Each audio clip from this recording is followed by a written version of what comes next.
In today's video, I'm going to teach you how to sign out from Google Meet, whether you're using it on a shared computer, need to switch accounts, or simply want to sign out for security reasons. Knowing how to properly log out is an essential skill.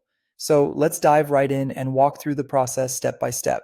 First, you need to navigate to the Google Meet website. This can be done on any web browser you prefer, whether it's Chrome, Firefox, Safari, or Edge. You can simply type in meet.google.com in the address bar and press enter.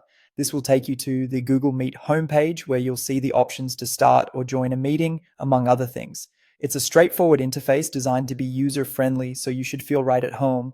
Once you're on the Google Meet homepage, turn your attention to the upper right corner of your screen. Here you'll find the icon representing your Google account.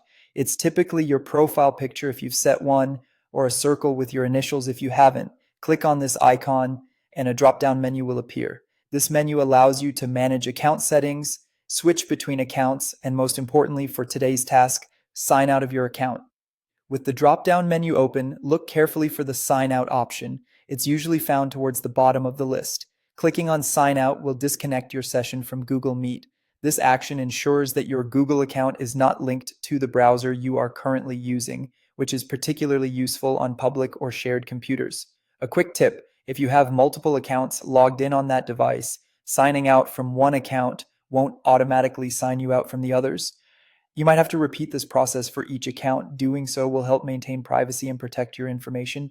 And there you have it. You have successfully signed out from Google Meet. This method is simple and effective for safeguarding your account and ensuring that no one else can access it without your permission. As always, remember to sign out of your devices when you've finished your session, especially if you are using a public or shared computer. I hope you found this guide helpful. If you did, consider sharing it with others who might benefit from learning about this. Thank you for watching, and make sure to stay tuned for more tutorials on how to make the most out of your digital tools.